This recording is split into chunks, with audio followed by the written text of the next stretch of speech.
It's the last race tomorrow night, so they'll have over 24 hours to rest up for the final. Those, the lucky 8 who make it through to that final. There is the field. Look for a great run from Gina Bass here in 4. And the Nigerian favour of Philly 2. She's in fine fettle. Natalia White, 8th in the 100 here. Watch her for a fast start from her. So, Jacinta Beecher of Australia goes on the outside, 22.70. The law student was 5th in her heat in 23.13. There is Abby Gilpin of Guernsey, 3rd in her heat in 24.4. That was a season's best. Hania Bryant of Wales, 6th in the World Juniors 100 back in 2016. A semi-finalist, the 100 here. 2nd in the heat in 24.04. She'll need to go a lot quicker. Here is the one of the class act athletes, the Jamaican Natalia White, 4th in the Jamaican Championships, a finalist in the 100 here a couple of days ago. Favour Offaly of Nigeria, a semi-finalist in the World Championships back in Doha, over 400 metres. She's a really classy one-lapper, the 19-year-old. Look for her to come late. Gina Bass goes in lane 4. A semi-finalist in Tokyo at 100 and 200 metres. Her personal best, 22.58. Charlotte Wingfield of Malta goes in lane 3, 4th in her heat in the windy 24.4. London-born Wingfield. And Shanti Veronica Pereira of Singapore goes in lane 2. Semi-finalist in the 100, 4th in her heat here, but in a national record of 23.46. There's often a silver lining, whether you qualify for the next round or not. So the first heat of 3 then, in the women's 200 metres. The stadium draws to silence. Pereira goes in 1, Wingfield in 2, Bass in 3, in a 4 rather, excuse me, Offaly in 5, White in 6, Bryant in 7, Galp in 8, and Beecher on the outside for Australia. Set.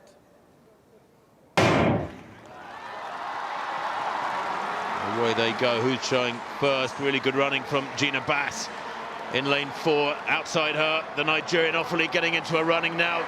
Picked it up around the middle of the bend and steaming away with this one.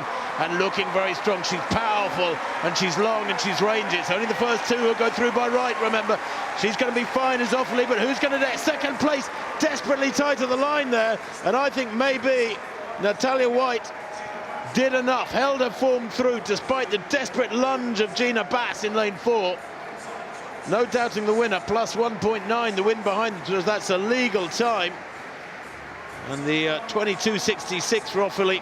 And it was White who took second place, 23.09. It was incredibly tight for second spot. Gina Bass leant desperately at the tape there. Did she lean too soon, Kath Merry? Well, she's come through at 23.09, as you say. The lean of Gina Bass means at the moment she's in one of those non-automatic qualifying positions, of course, with 23.10 seconds. But the Nigerian ran this well, didn't she, Philly, in lane number 5, committed on the bend. There's no holding back from any of these athletes now. So semi-final at the Commonwealth Games, and the foot is well and truly on the gas. And Bass here, look at the battle, look at the lean here between the athlete from the Gambia and Jamaica. And there is the photo finish. The line, of course, being taken back to the chest, which is what it's read from. But no problem from O'Philly there, Tim. Looking good, done and dusted. Sorry, Kath, yeah. Very smooth running indeed from favour Offaly. She took a while to get moving, didn't she, in true 400-metre runner style. She didn't come out of the blocks and blast till about first 70 or so. But a very mature, controlled race from one so young. She's only 19, is favour Offaly. They've got quite a talent here, the Nigerians. You can see her there picking up pace. It seems almost accelerating around the first 70 or 80 metres, then just holding up form here now. Nice high knees. Beautiful form from the Nigerian. 22.66. Well, she has gone many metres quicker than that. Her lifetime best 21.96 from earlier on this year. Well, after a brilliant pole vault competition this afternoon in front of the biggest crowd we've ever seen for the 8th event, Cedric Double is in front of Lyndon Victor, but by 39 points. Victor is a brilliant javelin thrower. Golubovic is in third with a handsome lead over his compatriot Alec Diamond in fourth, who's a further 150 back from Golubovic. Now the question here is, how close can Cedric Double stay to Lyndon Victor? This is Double in the first round. Probably 10 metres down on Lyndon Victor on season's best. Heavy strapping around that waist and on that shoulder, so that's okay from Double, but you would think he needs more. His PB is 62 metres, Catherine, and that's only just over the 50-metre line. Yeah, you're right, Rob. What it's going to come down to is how much can Double put out there with the 3 throws that he's got. And Victor, as we know, is a huge javelin thrower. If Victor doesn't have a healthy lead over Double after this event, it will be over for the athlete from Grenada. So Double needs to put some metres in the bank. 51.84 for Double. This is Victor. He's capable of going over 70 at his best.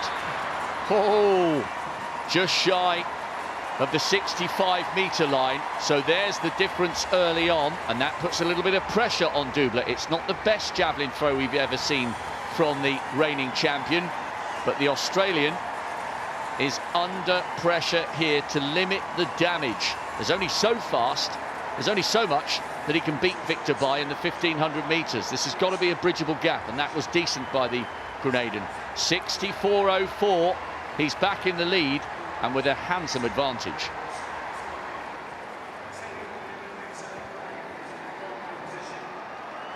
Confirmation of the result of that first semi-final. Favour of Philly, 22.66. Looked really good in qualification. A long way ahead of Natalia White, 23.09. Gina Bass edged out by 100th of a second. She and Beecher will have to wait and see whether 23.10 and 23.4 are good enough for those 2 non-automatic places in the final. Yeah, that men's javelin in this decathlon, absolutely fascinating. We're going to keep all over it. The penultimate event, of course, before the 1,500 metres. And back on the track then, here's semi-final number 2 of the women's 200 metres. This is how they're lining up. Christine Mboma from Namibia starts in lane number 6. One of the fastest athletes in the world this year. She's had her injury problems, but she's here at the Commonwealth Games and looked pretty decent through the heats to qualify for this semi-final.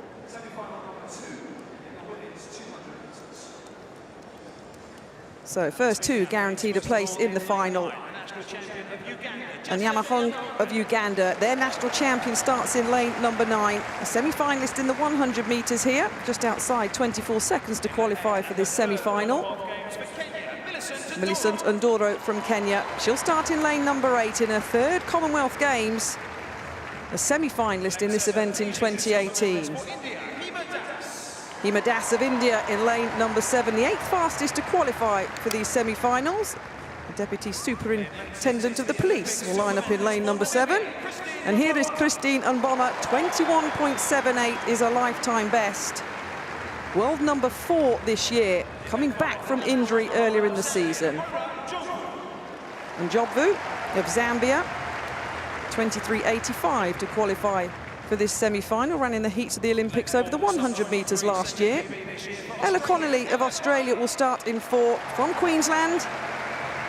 Just outside 23.5 seconds for the 22-year-old. We'll line up in lane number 4. Kenisha Phillips of Guyana in lane number 3. In good form this year, a lifetime best for her of 23.34 seconds.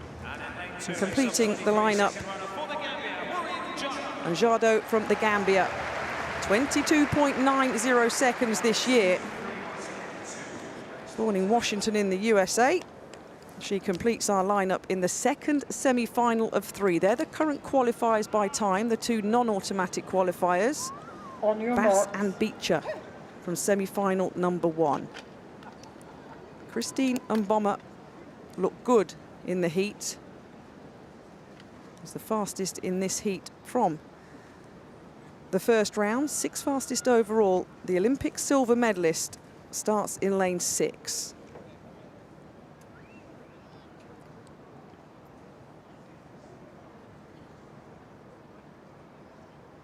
Set.